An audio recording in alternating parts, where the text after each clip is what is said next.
जगन्नाथ ओडावासी मुझे विजय मोर YouTube channel प्रथम video को मुझे स्वागत करुच्ची। मोर चैनल ना हूँ टूर विथ विजय। आम जा आज शंख क्षेत्र शेष स्थान जहाँकि बाबा बेलेश्वर मंदिर को आम जाचे लोकनाथ मंदिर हूँ शंख क्षेत्र आरंभ एवं बेलेश्वर मंदिर हूँ शंख क्षेत्र शेष स्थान जहाँकि जुगे रामों द्वारा प्रतिष्ठा होता से विषय में मुझे आज अवगत कराइबी। चलतु आज आम जा बेलेश्वर मंदिर दर्शन करवा। जय जगन्नाथ। आमे एबे आम गाँव सीधा मालतेपाटपुर बाईपास दे पुरी कोणार्क मेरान ड्राइव रोड को बाहर आपण मैंने जब भुवनेश्वर आसुता तेबे सीधा मालतेपाटपुर ओभरब्रिज दे पुरी कोणार्क मेरान ड्राइव को आसबे, नचेत यदि पुरी आसता सीधा कोणार्क रास्ता आसबे।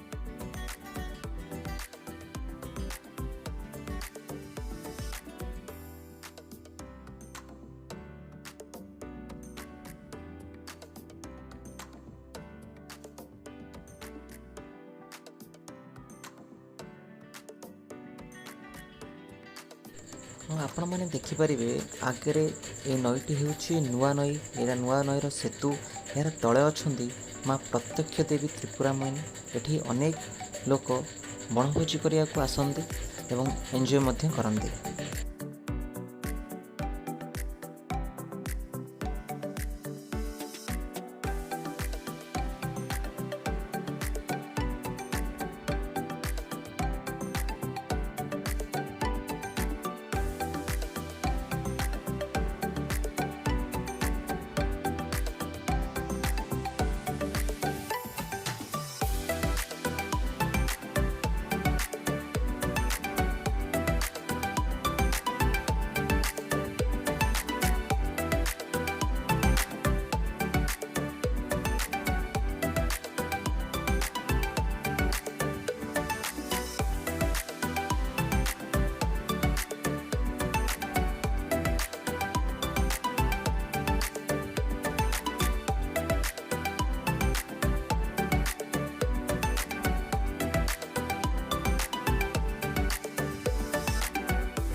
मंदिर रास्तार एक वाटर पार्क पाइबे ଯାହା ପ୍ରଭୁଙ୍କୁ ଦର୍ଶନ କରିସାରିଲା ପରେ ମଧ୍ୟ ଆସି ଆପଣ ଏଠାରେ ନିଜ ଫ୍ୟାମିଲି ସହିତ ଏନ୍ଜୟ କରିପାରିବେ।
ଆମେ ଆସି ପହଞ୍ଚିଗଲେ ବାଲିଘାଇ ଛକରେ।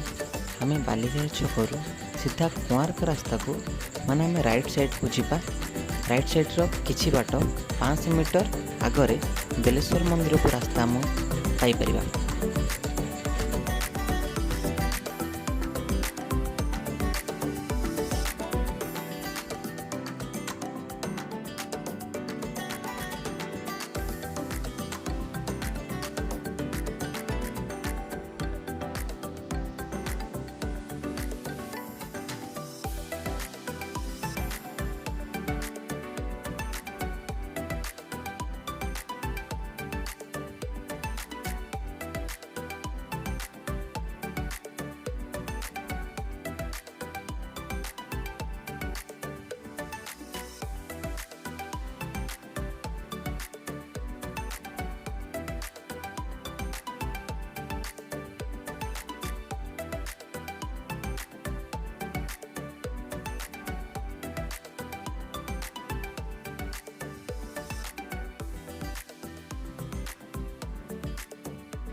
ଆମେ ଆସି ପହଞ୍ଚିଗଲେ ବାବା ବେଲେଶ୍ୱର ମନ୍ଦିରର ମୁଖ୍ୟ ରାସ୍ତାକୁ।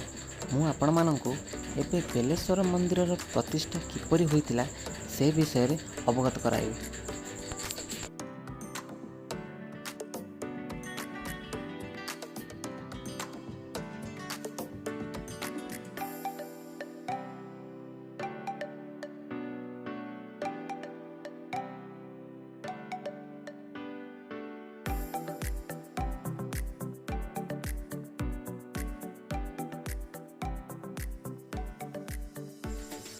ସ୍କନ୍ଦ ପୁରାଣ ଅନୁଯାୟୀ ବାବା ବେଲେଶ୍ୱର ମନ୍ଦିର ତ୍ରେତୟା ଯୁଗରେ ରାମଚନ୍ଦ୍ରଙ୍କ ଦ୍ୱାରା ପ୍ରତିଷ୍ଠା କରାଯାଇଥିଲା।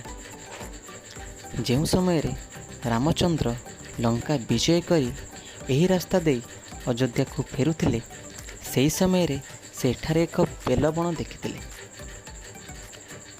କଥା ଅନୁଯାୟୀ ଏମିତି ମଧ୍ୟ କଥା ଶୁଣିବାକୁ ମିଳେ ଯେ ଏହି ରାସ୍ତାରେ ତାଙ୍କୁ ଏକ ରାକ୍ଷସ ଅଟକାଇଥିଲା। କିଛି କିଛି ଲୋକ ମଧ୍ୟ କୁହନ୍ତି ଏକ ସାପ ମଧ୍ୟ ତାକୁ ଅଟକାଇଥିଲା।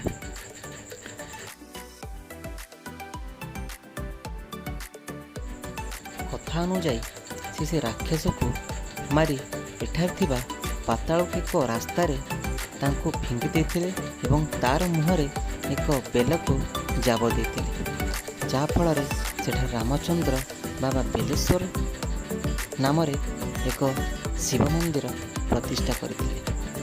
କାଳକ୍ରମେ ଯେତେବେଳେ କୋଣାର୍କ ମନ୍ଦିର ତିଆରି ହେଲା, ସେହି ସମୟରେ କାରିଗରମାନେ ଏହି ବାଟରେ ଏହି ମନ୍ଦିରକୁ ନିର୍ମାଣ କରିଥିଲେ।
पार्किंग कलापर आम जाऊँ गोड़ धोवाक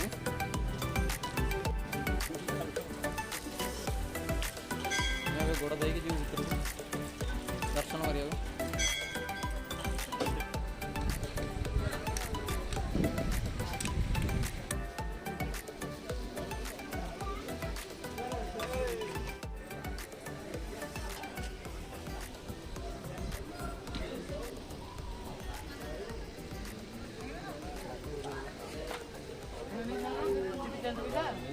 दक्षिण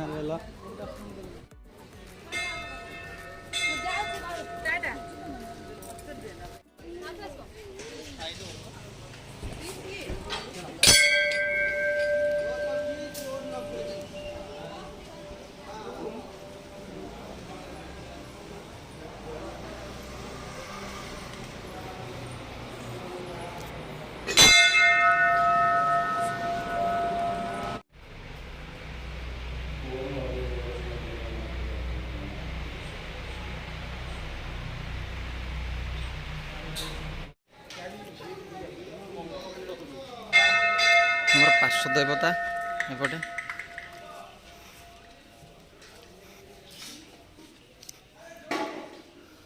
कार्तिक गणेश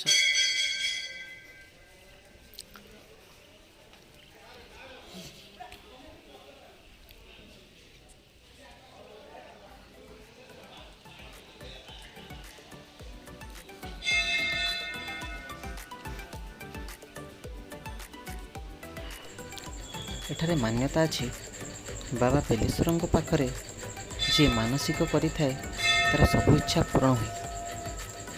आपण मैंने एठार आसी मानसिक करें एवं निज परिवार सहित एठार आसी भोजी करें।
आम ए बाहरलु बेलेश्वर मंदिर समुद्र कूल आपको समुद्र कूल रास्ता देखू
आपको आमर वीडियो भल लगे लाइक शेयर एंड सब्सक्राइब करूँ।